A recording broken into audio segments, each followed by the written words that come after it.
Salam dostlar, bir daha xoş gördük. Deməli, keçən dərslərə dostlar, Məhəmməd Füzuli məad bəhsinə daxil oldu və bir neçə dəlil qeyd elədi məadın isbatına dair. Növbəti dəlil əs-səlis, üçüncü dəlil vuqu'ut tabi'a el-bəşəriyyə bil-quvvəti şəhəviyyə vəl-qadabiyyə bicəzbil mülaim və daf'id darar. Burada ki, Məhəmməd Füzuli, insan təbiəti belədir ki, orada şəhvət hissi var, yəni istəklər var və həmçinin qəzəb var. Bu, insanda mövcud olan bu şəhvət və qəzəb hissi neynir? Özünə uyğun olan şeyləri, nəfsinə uyğun olan şeyləri cəzb edir, özünə tərəf çəkir və bu, təbii olaraq da zərəri özündən uzaqlaşdırmağa cəhd edir. Bunda olan, onun təbiətində olan bu instinktlər nəfsinə xoş gələn, zövqünə uyan şeyləri tələb edir, yemək kimi, içmək kimi, digər ləzzətlər kimi və həmçinin ona ziyan gətirəcək şeylərdən də uzaqlaşmağa çalışır, onları dəf etməyə çalışır.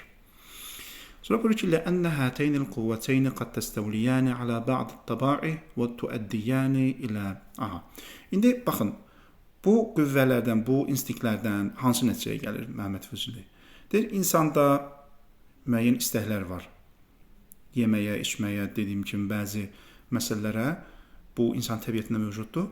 Amma bəzən bu istəklər limiti aşa bilir, insanın təbiətinə hakim ola bilir.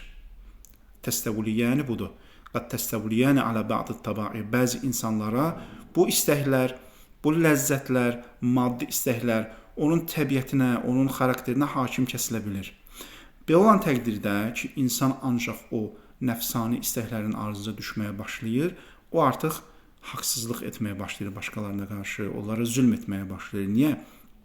Çünki onun tək istəyi budur ki, o nəfsini təmin eləsin, nəfsində olan və nəfsinin şövq elədiyi o istəkləri neynəsin? Təmin etsin. Və bunun şövqünə düşdükcə, bunun ardına düşdükcə və nəyin bahasına olursa olsun bunları təmin etməyə çalışdıqca artıq insan neynir? İnsanlıqdan çıxır və başqalarına zülm etməyə başlayır. Ona görə buyurur ki, bu iki qüvvə, yəni şəhvət qüvvəsi və qəzəb qüvvəsi bəzən təstəvliyəni alə ba'd tabai, bəzi insanlara hakim olur və tuəddiyəni ilə nəyə səbəb olur?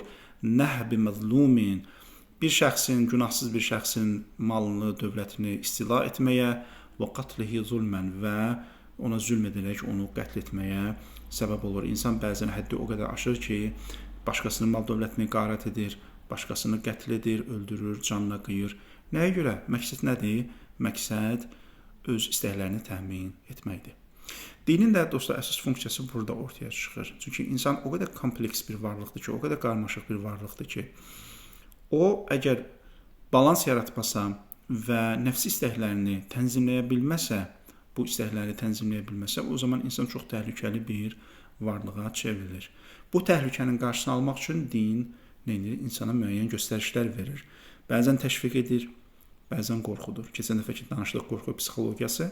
Qorxu psixologiyasının əsas funksiyalarından biri də o nəfsə bir növ önünə sədd çəkməkdir, bariyer çəkməkdir ki, o azğınlaşmasın, tuğyan eləməsin. Çünki o tuğyan eləsə, o zaman insan çox təhlükəli bir varlığa çevrilir.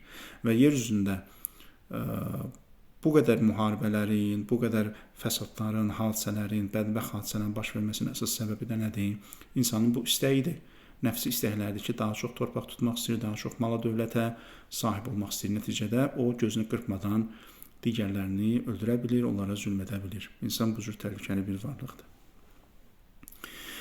Füzuli buradan bu nəticəyə gəlir ki, bəzən belə şeylər olur ki, insan başqalarını zülm edir, başqaları zülmə məruz qalır. İndi o zülmə məruz qalan insanlar, məsələn, birini gəldi, kimsə öldürdü və ya kimlər isə bir cəmiyyəti məhv elədilər, öldürdülər, qırdılar.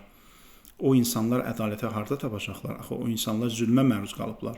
Onlar artıq yoxdular, ölüblər və ya gücləri çatmır. O ədalət necə bərpa olacaq? Füzuli deyir ki, فَاِنْ فُقِدَ الْجَزَى اِنْتَفَى الْعَدْلُ. Əgər burada cəza olmasa, o zaman ədalət aradan gedəcək. Yəni, Füzuli gətirir, söhbəti yenə Allaha bağlayır. Niyə? Çünki nəticədə insanı yaradan bu cür yaradıbdır. Allah insanı bu cür yaradıbdır və insana bu potensialı da Allah veribdir. Ona görə Allahın ədaləti bunu zəruri edir ki, əgər insan yolunu azsa, həddindən çıxsa, o zaman onu neynəsin? cəzalandırsın. Aydındır? Əgər cəzalandırmasa, bu nədir? Allahın ədalət sifətinə ziddir. O zaman insanlar haqlı olaraq sual verə bilərlər ki, sən insanı bu cür yaratmazdın, o da bizə və ya başqalarına zülm etməzdi. Yox, əgər bu cür yaratmısan, indi aydın məsələdir ki, bunu imtahan üçün yaratmısan, müəyyən məqsədlər üçün yaratmısan, yaxşı pisdən ayrılsın deyə yaratmısan və s. Bunlar aydındır. Amma bunun bir ədalətli tərəfi də olmalıdır. Hesab kitab olmalıdır burada. Çünki bu hesab kitab olmasa, o zaman həddi aşan insanlar başqalarına zülm edib, öz dünya həyatlarını təmin edən insanlar o zaman cəzasız qalacaqlar. Bu ədalətə ziddir. Fəyəlzəm ən yəkuna əl-cəzə ba'dəl mevti. Füzuli deyir ki, ona görə burada cəza olmalıdır və bu cəza dünyada gerçəkləşmir. Çünki o insan öldü artıq. Aydındır. Yerdə qalanlar üçün, məsələn, bir insan başqa bir insanı qətl edir, ölür. O insan üçün ya edam cəzası verilir, ya həbs cəzası verilir. Kimsə deyə bilər ki, ədalət bu cür təmin olunur. Cavabdır ki, xeyr, ədalət bu cür təmin olunmur. Bu ədalət deyil, bu sadəcə olaraq təhlükəni sovuşdurmaqdır. Aydındır, bu sadəcə olaraq təhlükəni sovuşdurmaqdır. Yəni, bir insana zülm olunub, bir insan öldürülüb, o insanı tutmaqla və ya öldürməklə sadəcə növbəti təhlükələrin qarşısını alırsan sən. Burada ədaləti bərpa etmirsən. Ədalət nədir? Ədalət budur ki, o insanın haqqı bərpa olunsun. O insanın haqqı necə bərpa olunacaq? Füzulidə ki, o bir dünyada bərpa olunur. O ancaq o biri dünyada bərpa oluna bilər. Ona görə ölümdən sonra həyatın varlığı zəruridir. İddia budur. Nə qədər tutarlıdır, nə qədər tutarsızdır, o müzakirə oluna bilər, ondan işim yoxdur, amma Füzulinin demək istədiyi budur. Ər-Rabi, 4-cü dəlil. Vuqu'ul ixtilaf fil məzahib vəl-ara fis-savab vəl-xata. Füzuli burada çox qəribə bir məsələyə toxunur. Buyurur ki, məzhəblər arasında fikir ayrılığı var.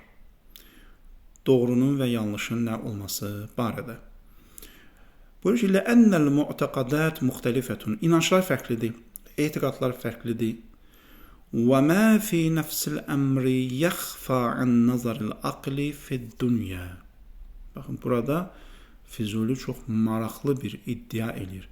Buyurur ki, nəfsul əmr, yəni reallıq, həqiqət nədirsə, o dünyada insanlara gizlidir. İnsanlar onu bilə bilmir. Həqiqət nədirsə, o reallıq nədirsə, o bizim ağlımızdan uzaqdır. Biz onu tapa bilmirik, bilə bilmirik ki, bu nədir, ağlımızda gizlidir bu. Aydındır. Çox maraqlı bir iddiadır. Füzuli buyurur ki, وَمَا فِي نَفْسِ الْأَمْرِ يَخْفَى عَنْ نَظَرِ الْأَقْلِ فِي الدُّنْيَا. Dünya həyatında həqiqətin özü, reallığın özü bizdən gizlidir. Biz bilmirik onu, ağıl onu tapa bilmir. وَكُلُّ مُعْتَقِدٍ مُصِرٌ عَلَى مَا يَعْتَقِدُهُ. Və hər bir inanç sahibi öz inandığına neynir? Onun doğruluğunu müdafiə edir və israr edərək onu müdafiə edir. Qeyru alimin bimə fi nəfsil əmr. Və reallıq nədir? Reallığın özü nədir? Nəfsul əmr budur. Yəni, həqiqətin özü. Özü, sırf özü. Nəinki bizim bildiyimiz. Çünki bizim bildiyimiz bəzən həqiqətən üst-üstə düşür, bəzən həqiqətən üst-üstə düşmür. Ona görə o nəfsul əmr deyəndə, yəni o həqiqətin özü nəzərdə tutulur. Obyektiv həqiqət bizim düşüncəmizdən, təfəkkürümüzdən, zehnimizdən, argumentlərimizdən asılı olmayaraq o real həqiqət nəzərdə tutulur. Füzuli buyurur ki, bəli, o insan ki, nəyəsə inanır. O öz inancında israrıdır, çünki o düşünür ki, o həqiqəti tapıb. Amma hər bir halda onun reallıqdan, həqiqətin özündən xəbəri yoxdur. Çox maraqlı bir iddiadır. فَإِنْ مَاتَ مُعْتَقِدَانِ أَحَدُهُمَا عَلَى الصَّوَابِ وَالْآخَرَ عَلَى الْخَطَى. İndi bu ikisi də öldü. Bir məsələ təsəvvür edin ki, hərəsi bir görüşdədir. Biri deyir belədir, biri deyir elədir. Hər ikisi də öldü. Axı bunlardan biri səhvdir, biri düzdür, ikisi də düz ola bilməz. Nə də ikisi də səhv ola bilməz. İndi وَلَمْ يَكُنْ لَهُمَا مَوْعِدٌ يَرْتَفِعُ فِيهِ الْحَقُّ. Əgər ölümdən sonra bir yer olmasa ki, orada həqiqət, haqq üzə çıxsın, o zaman fəla farqa beynəs-savab vəl-xata. Doğru ilə yanlış arasında fərq qalmayacaq. Füzuli nə demək istəyir? Füzuli demək istəyir ki, biz reallığın özü nədir onu bilmirik. Bilmir. İnsan ağlı reallığın özünü tapa bilmir.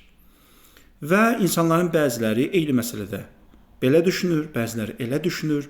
Təbii ki, bunlardan biri düzdür, bunlardan biri, bəziləri o birisilər səhvdir.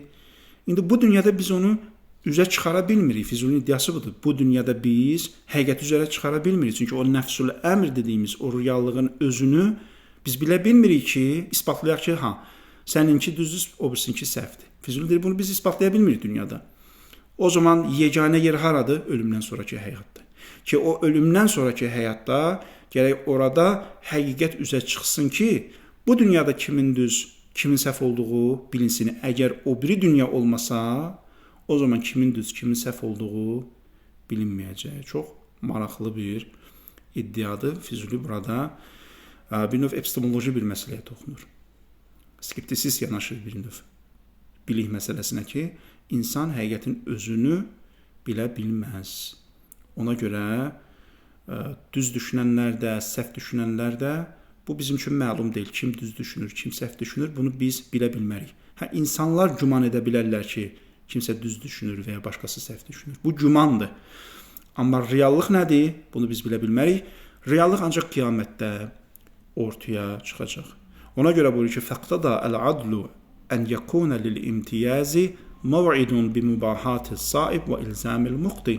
Ona görə qiyamətdən sonra bir yer olmalıdır. Ədalət bunu tələb edir ki, bir yer olmalıdır ki, burada doğru danışan və ya doğru düşünən kimdir, o mükafatlansın və kim xəta edibsə, o da cəzalansın.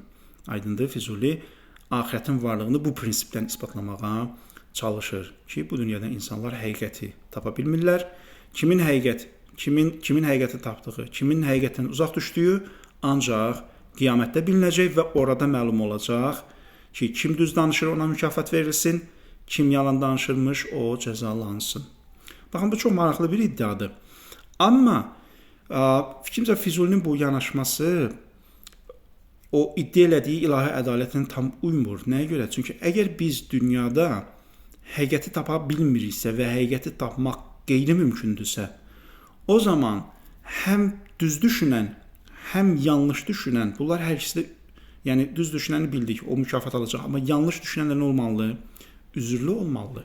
Çünki bizim əlimizdə elə bir imkan yoxdur ki, biz nəyinsə vasitəsilə düzü tapa bilək.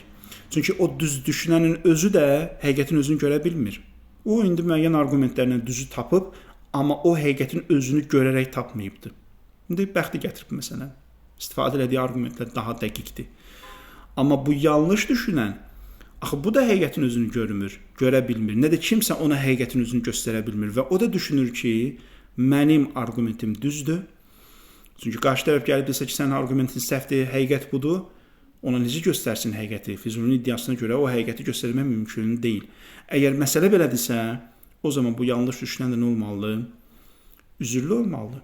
Nəinki bu yanlış düşünən, yanlış düşüncədə olan qiyamətdə ona cəza verilməlidir. Çünki bunlar bir növ müstəzəf hesab olunur. Müstəzəf nədir? Müstəzəf budur ki, bu yəni üzürlüdür. Bu həqiqəti tapa bilməyib. Əlində olan bütün vasitələrdən istifadə edib, amma həqiqəti tapa bilməyib. Bu çox maraqlı bir iddia idi. Füzuli bunun vasitəsilə qiyaməti isbatlamağa çalışır. Əl-Xamis 5-ci dəlil. Tavaqquful kəmal fil insan aləl-iktisabi xilafən lisairil mövcudat. 5-ci dəlil budur ki, digər varlıqlardan fərqli olaraq insan kamilliyə çatmaq üçün o bunu kəsb etməlidir. Lə'ənnən nəfsə fil məbdəi naqisətun lə'adəmil ma'rifə. Çünki nəfs, yəni ruh, başlanğıcda naqisdir. Lə'adəmil ma'rifə. Çünki bilik yoxdur onda. Əvvəl insan dünyaya gələndə o ağ kağız kimi dünyaya gəlir. Bilik yoxdur. Və Füzulinin sözündən belə çıxır ki, insanı kamilliyə aparan nədir? Bilikdir. Amma əvvəldə ruh nöqsanlıdır, çünki bilik yoxdur. İnnəmə təstəkmilu bil ələt əl-bədəniyyə min əvvəli umrihi ilə əxirihi. Və sonra insan bədəndən istifadə etməklə, bədəni çünki alətdir, vasitədir, bədəndən istifadə etməklə ömrünün əvvəlindən sonuna kimi tədricən nə olur? Təkmilləşir, təkamülə çatır. Biqadaril istidad təbii ki, bacardığı qədər, potensialı qədər. Fəkəməlul ləzzə bin nisbəti iləyhə, yəni ilə nəfs, ilə ruh. Ləzzətul kəməl və ləzzətin kamilliyi ruha nisbətdə nədir? Ləzzətül kamal, o kamilliyin ləzzətidir. İnsan o kamil ləzzəti nə zaman dadır? Özü kamilliyə çatanda o kamilliyin ləzzətini dadanda, aydındır. Ləzzət, həqiqi ləzzət nədir? Kamilliyə çatmaqdır. Füzuli bunu bu cür izah edir. Lənnəl ləzzətəl mutavassita məxlutatun bi məşaqqil iktisab. Çünki bu mutavassit, yəni arada vasitə olan ləzzət, ortadakı ləzzət ömrünün əvvəlindən sonuna kimi, çünki bu proses daim gedir axı, əvvəldə cahildir, sonda kamilləşir və bu ortada bir proses gedir. Bu ortada proses əsnasında onun daddığı ləzzət məxlutatun bi məşaqqil iktisab. Bu nə ilə qarışıqdır? Əziyyətlə, məşəqqətlə qarışıqdır. Yəni orada sırf xalis ləzzət yoxdur. Fə idən təhət müddətul iktisab, elə ki, kəsb etmə, qazanma müddəti bitdi və xuruc mə bil quvvəti iləl fiil, həmçinin bütün potensiallar üzə çıxdı, reallaşdı. İntəhət əl-məşaq, belə olan təqdirdə artıq məşəqqət də bitdi. Və baqiyyət əl-məarif alə vəchil kəməl, və qazandığı bütün biliklər kamil halda yerində qaldı. Yəni insan ömür boyu neyini qazanır. Amma bu qazanma prosesində məşəqqət yaşayır, məşəqqət çəkir. Aydındır? Qazanarkən bir tərəfdən ləzzət alır. Amma bu ləzzət daim nə ilə bir yerdədir? Məşəqqətlə bir yerdədir. Ona görə Füzuli deyir ki, burada xalis bir ləzzət yoxdur. Bu xalis ləzzət nə vaxt qalır insana? Elə ki, bədən öldü, məşəqqət aradan getdi. Çünki kəsb, qazanma prosesi bitdi, qaldı nə? O biliklər. O biliklər artıq sırf özü etibarilə nə verir insana? Ləzzət verir. Burada artıq nə yoxdur? Məşəqqət yoxdur. Çünki bədəndən uzaqlaşdı. İndi, insan dünyasında elə ki, insan öldü, o qalan biliklərin ləzzətini dadmaq üçün növbəti bir həyata ehtiyac var ki, bu ömür boyu məşəqqətlə qazandığı o biliklərin ləzzətini yeni bir aləmdə məşəqqətsiz şəkildə, bədənin məşəqqəti olmadan dada bilsin. Aydındır? Ona görə buyurur ki, فَيَنْبَغِي أَنْ تُدْرِكْ النَّفْسُ تِلْكَ اللَّذَّةِ. Gərək ruh o ləzzəti dadsın. لِأَلَّا يَقَعَ الْاِقْتِسَابِ عَبَسًا. Ki bu qazandıqlarda boş bekar olmasın, əbəs olmasın. Çünki bu daim bir ömür əziyyət çəkib qazanıb, sonda da hamısı puç olsun, bu əbəsdir. Ona görə ölümdən sonra bir həyat olmalıdır ki, o qazandıqlarının bir növ ləzzətini sonradan çəksin. فَيَلْزَمُ أَنْ يَكُونَ إِدْرَاكُ تِلْكَ اللَّذَّ بَعْدَ الْمَوْتِ. Ona görə o ləzzəti dadmaq ölümdən sonra olmalıdır. لِأَنَّ مُدَّةَ الْاِكْتِسَابِ مُسْتَمِرَّةٌ إِلَى حِينِ الْمَوْتِ. Çünki bu kəsb müddəti, qazanma müddəti ölənəcən davam edir və insan ölənəcən əziyyət çəkir. Və öləndən sonra gərək bir həyat olsun ki, dünyada qazandıqlarını, əziyyətlə qazandıqlarını bir növ ləzzətini ondan sonra dada bilsin. Aha, indi burada bu 5 dənə dəlil məadın varlığına aid idi. Ki, bu dəlillər vasitəsilə Füzuli çalışır məadın varlığını isbatlasın. İndi bu 5 dənə dəlildən hansı daha tutarlıdır, hansı tutarlıdır, o əlavə müzakirə mövzusudur, orada daxil olmaq istəmirəm. Yeni bir bəhs açır burada Füzuli, axirətin necəliyi. Ki, axirət cismanidir, yoxsa ruhanidir. Çünki dostlar, axirətin necəliyi barədə, axirət dünyası necəliyi barədə 3 məşhur görüş var. Birinci görüş budur ki, axirət aləmi ruhanidir. Yəni, ruhlardan ibarətdir, mücərrəd aləmdir ora, orada bədənə yer yoxdur. İkinci rəy budur ki, axirət aləmi cismanidir. Yəni, necə ki, bu dünyada biz cisim olaraq yaşayırıq, axirətdə də o cür cisim olaraq yaşayacaq. Üçüncü rəy sufilərin və Molla Sadran rəyidir. Onlar deyirlər ki, axirət aləmi yarım mücərrəddir. Yarım mücərrəd nədir? Yəni, misal aləmi dedikləri bu, bərzəx dedikləri. Yəni, orada maddə yoxdur, cismin özü yoxdur, amma cismanidir. Yəni, cismani xüsusiyyətlər var. Yəni, tutalım, yuxunu da həmişə misal olaraq çəkirlər. Yuxuda biz forma görürük, ölçü görürük, aydındır, rəng görürük və s. Cismani xüsusiyyətlərdir bunlar. Amma cismin özü yoxdur, maddə yoxdur. Hiss edirik, amma maddənin özü yoxdur. Buna deyirlər misal aləmi, yarım mücərrəd aləm. Füzuli burada çalışır məadın cismani olduğunu isbatlasın, ruhani olduğunu yox. İndi o dövrdə hələ ki, bu misal aləmi məsələsi ola bilsin ki, o qədər məşhur deyildi deyən Füzuli ona istinad eləmir, amma əsas bu iki rəy ətrafında müzakirə aparır. فَإِنْ قُلْتَ هَذِهِ الْأَدِلَّةُ لَا تُفِيدُ لإثبات المعاد الجسماني. Bu dediyin dəlillər yuxarıda məadın isbatı üçün dediyin dəlillər, bunlar cismani məadın isbatı üçün kifayət eləmir. Li'annal badana lin-nafs alatun li tahsilil ma'arif. Çünki bədən ki, nəfs üçündür, bu alət rolunu oynayır. Mərifət kəsb etmək üçün, bilik kəsb etmək üçün. Fələ hacətə iləl aləti ba'də husulil kəmal. Əgər bədənin funksiyası vasitə rolunu oynamaqdırsa, alət rolunu oynamaqdırsa ki, insan o bədənin vasitəsi ilə mərifət, yəni bilik kəsb eləsin, o zaman insan öləndən sonra, insan o mərifəti, biliyi kəsb edəndən sonra, yəni məqsədinə çatandan sonra da bədənə nə ehtiyac var? Yəni o bədəni bilik kəsb etmək üçün istifadə eləmişdi, biliyi də kəsb elədi. İndi daha dünyasını da dəyişib, o bədənə nə ehtiyac var? Bəli. ولا شك في أنها مقدسة علوية. Bəli, bu ruh müqəddəsdir, ülvidir, yəni uca məqama aid, uca məqamı var. İnnəmə qabilət məşəqqətə tədbiril bədən liktisəbil məarif. O bədənin idarəçiliyini niyə qəbul etmişdi? Bədənin idarəçiliyindən doğan o məşəqqəti niyə qəbul etmişdi? Liktisəbil məarif, bilik əldə etmək üçün. Yəni ruhun bədənlə əlaqəsi sırf o biliyə görədir. Çünki ruh tək başına, Füzulinin iddiası odur. Ruh tək başına o biliyi qazana bilmir. Mütləq bədəndən istifadə etməlidir.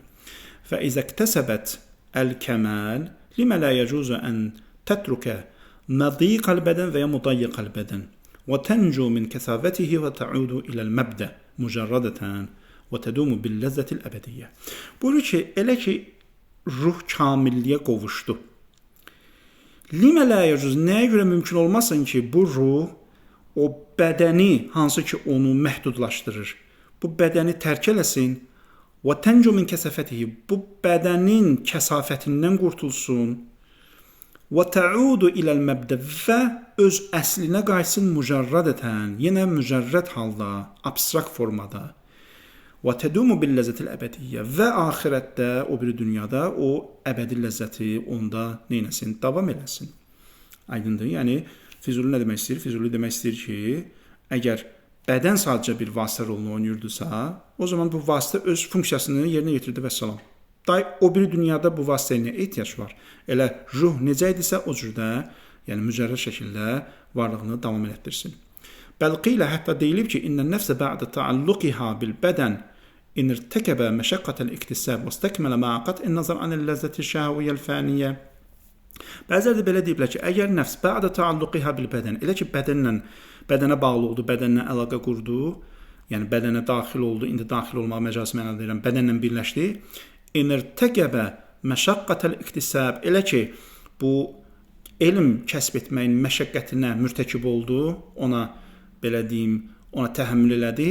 Vastakmələ ma'a qat'in nazar anil ləzzəti şəhəviyyə faniyə və həmçinin bu fani olan, müvəqqəti olan bu ləzzətdən ma'a qat'in nazar, bəli, elə ki təkamülə çatdı, baxmayaraq ki ortada həm də bu fani olan şəhvət də var idi, yəni onunla yanaşı, o ləzzətlərlə yanaşı bədənin gətirdiyi o müvəqqəti şəhvətlərlə, istəklərlə yanaşı təkamülə çatdı. Çünki ruh bədənlə bərabər hərəkət edəndə həm ruhun özünə məxsus kəsb elədiyi ləzzət var, həm bədənin özünə məxsus kəsb elədiyi ləzzət var. Ruh o bədənin də kəsb elədiyi şəhvətlərə baxmayaraq o neynir? Təkamülə çatır.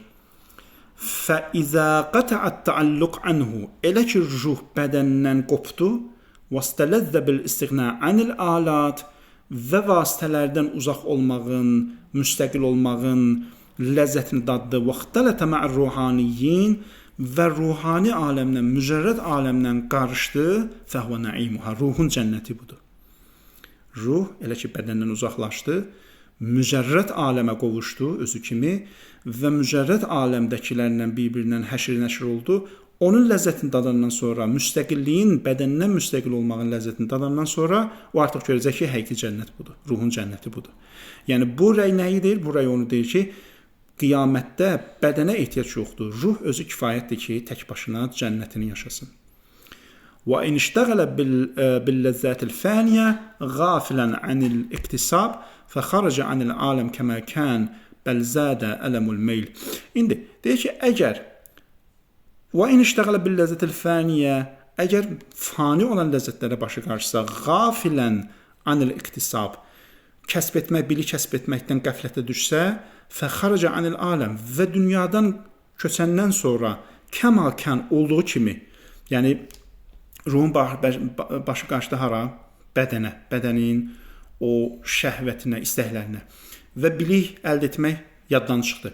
Və bu halda da dünyadan qopdu. Fəxaraca anil aləm kəma kan. Elə olduğu kimi də heç bir təkamülə çatmadan dünyadan qopdu, yəni dünyadan ayrıldı. Bəl zədə ələmul meylil mu'lim iləl-ləzzə el-fəniyə ma'a fawtiha.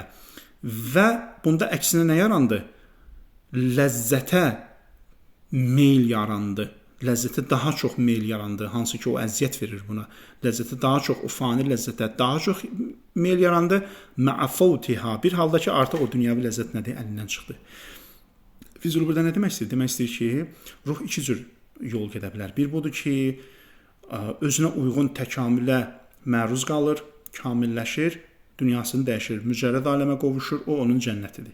Bir də var ki, ruhun başı qarışır nəyə? Bədənə, bədənin istəklərinə, bədənin şəhvətinə və bilik kəsb eləmək yaddan çıxır. Elə ki, dünyasını dəyişdi, bütün o dünyəvi ləzzətlər də əlindən çıxdı və əksinə bunda dünyəvi ləzzətlərə meyl daha da çoxaldı. Çünki əldən çıxıb axı və o artıq o dada bilmir. Çünki öyrəşib dünyada o ləzzətlərə, indi əlindən çıxıb və yenə istəyir onu, halbuki qovuşa bilmir. Çünki dünyadan ayrılıb. Fəhvə cəhimuha. Ruhun bax cəhənnəmi budur. Yəni burada da artıq Füzuli demək istəyir ki, bədənə ehtiyac yoxdur. Elə ruhun necə ki cənnətdə bədənə ehtiyacı yoxdur, çünki o mücərrəd aləmə qovuşub və onun ləzzətini dadıb, elə ruhun cəhənnəmi də odur ki, o bilik kəsb etmədən, dünya həyatında bilik kəsb etmədən başı qarışıb maddi əyləncələrə, maddi şəhvətə və dünyasını dəyişəndən sonra da görəcək ki, heç nə əldə etməyib ruhani olaraq, mücərrəd olaraq, elə başı qarışıb ancaq maddi nemətlərə və hələ də o maddi nemətlərə meyillidir. Halbuki artıq o yoxdur maddi nemətlər, çünki dünyadan ayrılıb. Ruhun cəhənnəmi də budur. Füzulinin təsvirində, yəni qarşı tərəfin iddiası budur ki, cənnət də cəhənnəm də ruhani olsa kifayət edir. Cismə ehtiyac yoxdur və onların təsvirləri budur. Ruhani cənnəti və ruhani cəhənnəmi təsvirləri bu formadadır. فإذا تعين النعيم الروحاني والجحيم المعنوي فلا حاجة إلى المعاد الجسماني. Belə təqdirdə elə ki, ruhani cənnətlə, yəni mücərrəd cənnətlə mücərrəd cəhənnəm elə ki aydın olduğu, məlum olduğu ki, yuxarıda qeyd etdiyim iki təsvir ona aid idi. Ruh necə cənnət yaşayır və necə cəhənnəm yaşayır. Belə olan təqdirdə fələ hacətə iləl məadil cismani. Cismani məada ehtiyac yoxdur. Çünki cismani məadın varlığını isbat edənlər və ya isbatlamağa çalışanların dərdi nədir? Onların dərdi budur ki, əgər cismani məad olmasa və ya biz cism olmasaq, o zaman ləzzəti necə dadılacaq? Əzabı necə hiss eləyəcəyik? Ləzzəti dadmaq üçün, əzabı hiss eləmək üçün bizim bədənə ehtiyacımız var, ruha yox. Çünki onu dadan əsas nədir? Vasitə bədəndir. Bədən olmasa ruh, bədən olmadığı üçün o dada bilməz. Çünki ruh mücərrəd bir həqiqətdir. Qarşı tərəf belədir. Füzulidə deyir ki, xeyr, biz ruhani və ruhi cənnəti və cəhənnəmi bu şəkildə təsvir edə bilirik.